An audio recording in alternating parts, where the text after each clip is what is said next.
Shalom, shalom, bien-aimés frères et sœurs dans le Seigneur, que la grâce de notre Dieu repose sur la vie de chacun de nous. Je bénis encore notre merveilleux Seigneur et Sauveur Jésus-Christ pour sa fidélité et pour tout ce qu'il fait dans nos vies. Alléluia. Donc, bien-aimés, le thème du message que le Seigneur me met à cœur, c'est est intitulé tes richesses, tes comptes en banque, ton assurance vie et relations ne peuvent pas te sauver. Alléluia. Bien-aimé, ce sur quoi tu comptes, c'est-à-dire, parce qu'aujourd'hui, les gens, que ce soit les enfants de Dieu, les hommes, aujourd'hui, parce qu'ils ont des comptes en banque, ils ont des réalisations, ils ont une assurance vie, ils ont une voiture, une belle voiture. En tout cas, tout ce que tu peux penser que tu as sur la terre, qui fait que tu te lèves et que tu penses que avec ça, ces choses-là peuvent te garantir ta vie et garantir ton éternité. Bien-aimé, ce en quoi tu mets ta confiance décidera de ton éternité. Comme passage biblique, il y a Psaume 49, versets 7 à 8, Luc chapitre 12, verset 20, Proverbe chapitre 11, verset 4, il est dit dans Psaume 49, verset 7 à 8, un homme ne peut aucunement racheter son frère, ni donner à Dieu sa rançon, car la rançon de leur âme est trop précieuse et elle ne peut se payer jamais. Dans Proverbe chapitre 11, verset 4, la richesse ne sert de rien au jour de la colère, mais la justice délivre de la mort. Bien-aimé, il y a une illustration dans laquelle des millions de personnes vivent et qui les conduit directement vers la catastrophe éternelle. C'est l'illusion que tout va bien parce qu'on a de l'argent sur son compte en banque. On a une assurance vie. On a assez d'argent pour se soigner. Des relations influentes. Une belle maison. Une bonne santé. Bien-aimé, ce matin, je viens pour briser cette illusion avec amour, mais avec une clarté absolue. Aucune de ces choses ne peut te sauver. Aucune. Alléluia. Ni ton argent, ni ton assurance, ni tes relations, ni ton statut, ni ta réputation, ni tes bonnes œuvres. Il n'y a qu'une seule chose qui peut sauver ton âme. Et si tu ne l'as pas, tout le reste ne compte pas. Alléluia. Bien-aimé, dans le Psaume 49 est l'un des textes les plus directs et les plus dérangeants de toute la Bible. Il parle directement aux riches, aux puissants, aux bien établis de ce monde et leur dit une vérité que personne ne peut entendre. Dans Psaume 49, verset 11, leur tombeau sera leur maison pour toujours, quoiqu'ils aient nommé des domaines à leur nom. Alléluia, on peut lire tout le passage de Psaume 49, verset 11.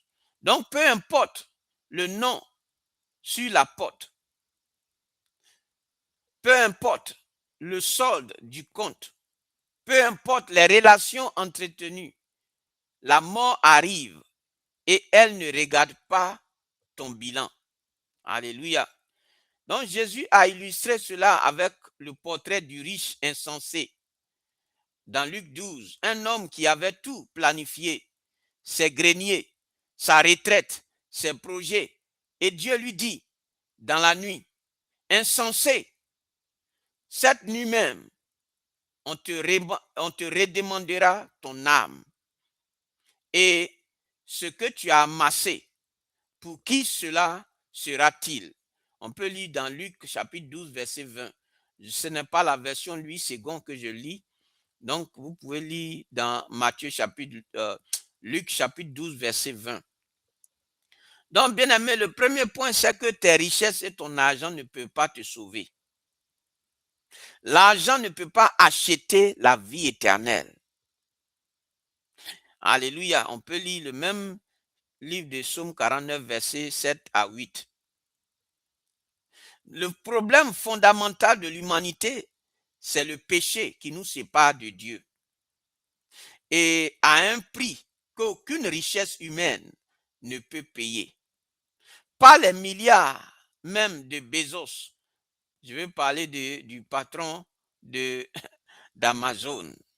Bien aimé, quelles que soient ses richesses, oui, même ses milliards, même je dirais de Elon Musk, cet homme le plus riche du monde, bien aimé, pas les trésors même de la Chine, pas les ressources combinées de toute la terre, la rançon de ton âme est trop précieuse. Elle est hors de portée de tout effort humain.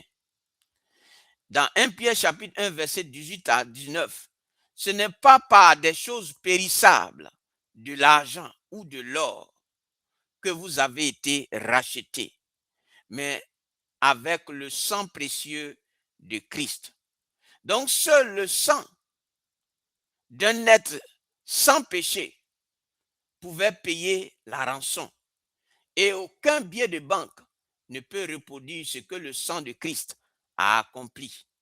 Bien aimé, l'argent t'abandonne exactement quand tu en as le plus besoin. C'est-à-dire l'argent te laisse quand tu en as même le plus besoin. Alléluia.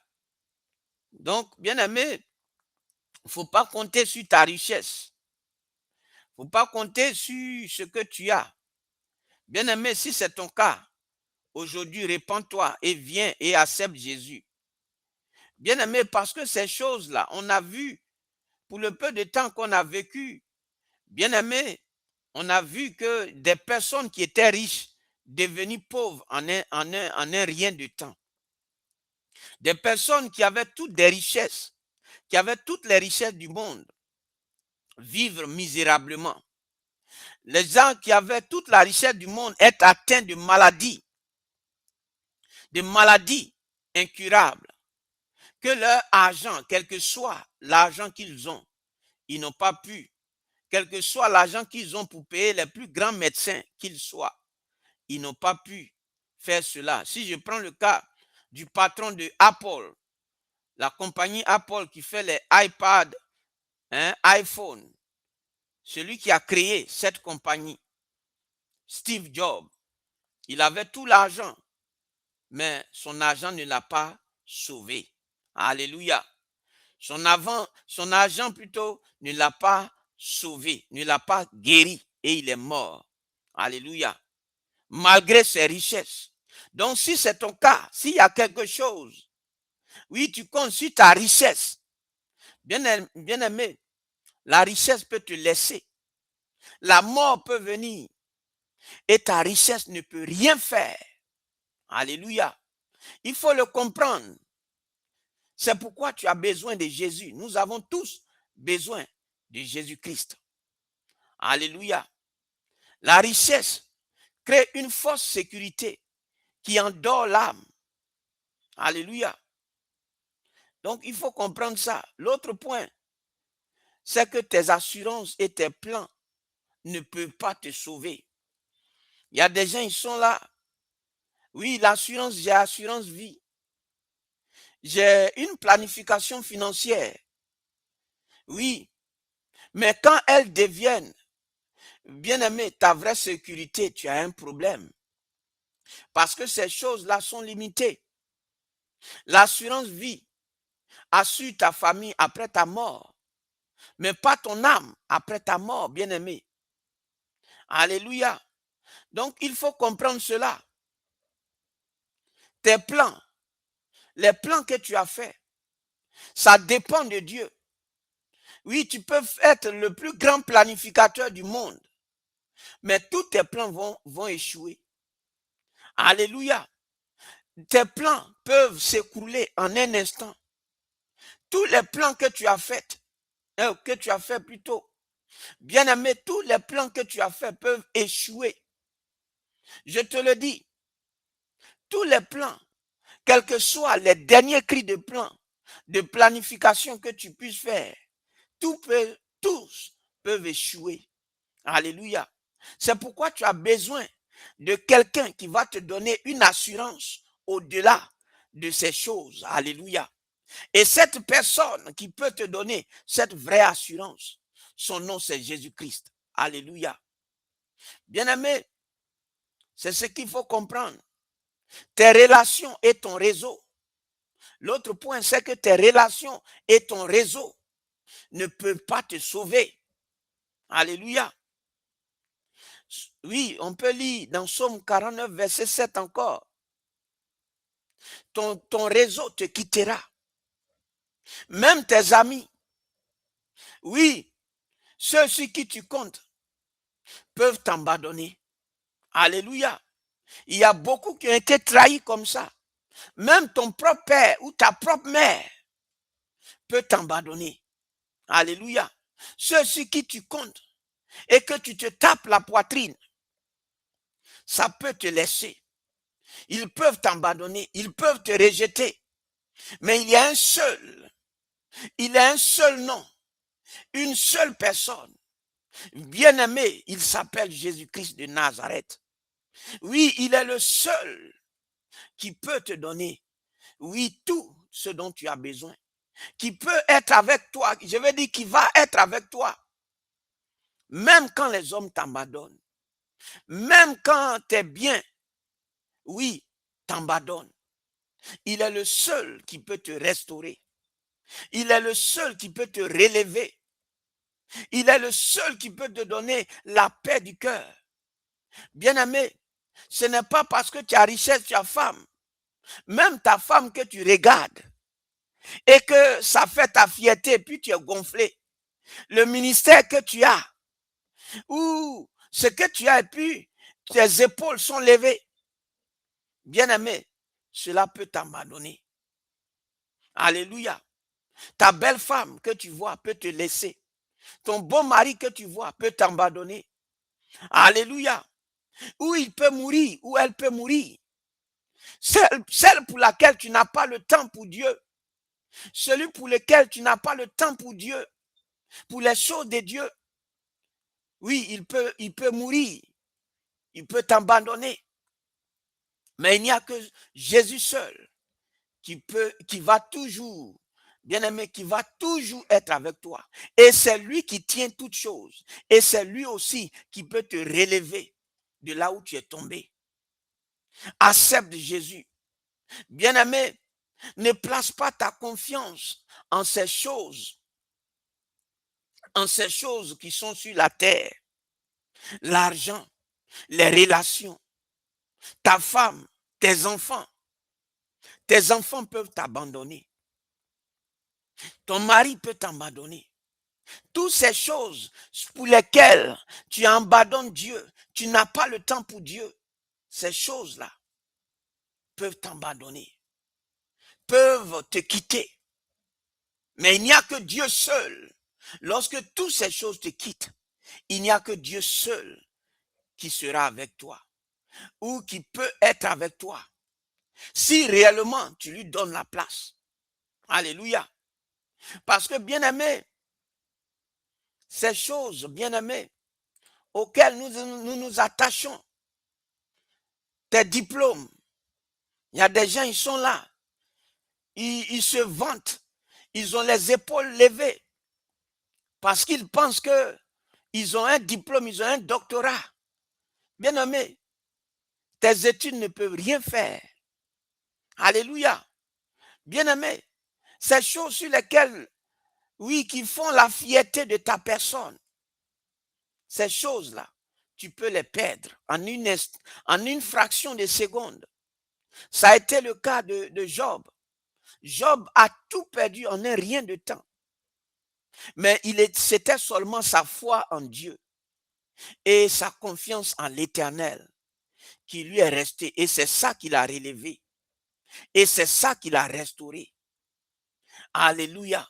Donc, bien-aimé, je t'invite aujourd'hui à ne pas placer ta confiance ni à un homme, ni à ton argent, ni à ta beauté, ni à rien, bien-aimé, mais seulement en Jésus-Christ. Il est le seul qui ne peut faillir. Il est le seul qui ne peut te trahir. Il est le seul qui sera avec toi lorsque tout le monde va t'abandonner. Alors, fais de lui tes délices. Oui, fais de lui ton ami sûr. Fais de lui ton père et ton tout. Parce que lorsque ces choses vont t'abandonner, lui, il sera avec toi. Et lui, il a la possibilité, je veux dire la capacité, les moyens de te relever. Tu as perdu des richesses. Comme il a fait pour Job, il peut te relever. Donc, bien aimé, c'est Jésus ou rien. Alléluia. Oui, c'est lui. C'est lui l'alpha.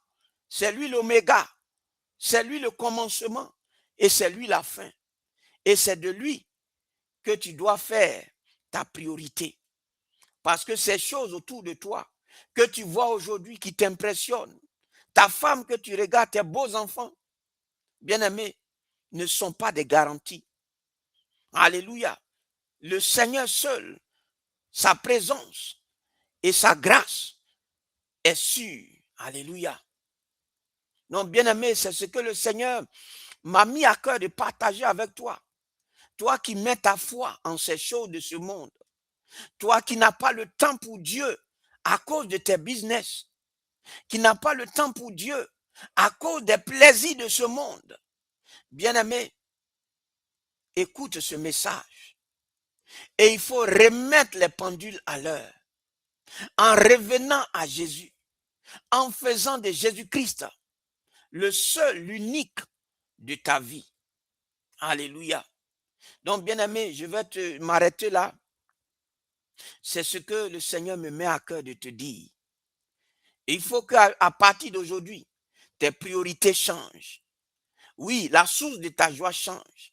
Parce que si ces choses sont la source de ta joie, de ta paix, tu es le plus misérable des hommes. Alléluia. Donc, le Seigneur est encore là. Ce n'est pas encore tard. Reviens au Seigneur. Redonne la place, cette place-là, à Dieu dans ta vie. Et tu verras ce que Dieu fera pour toi. Alléluia. Il sera avec toi chaque jour. Il ne t'abandonnera pas, jamais. Lorsque ces choses vont te quitter. Bien-aimé, Jésus, ce n'est pas seulement sur la terre. Même dans l'éternité, tu vas le trouver là-bas. Alléluia. Donc, bien-aimé, c'est mieux de faire de Jésus la priorité de ta vie. La source de ta joie, la source de ton espérance, la source de tout ce que tu as. Alléluia. Que Dieu te bénisse. Shalom.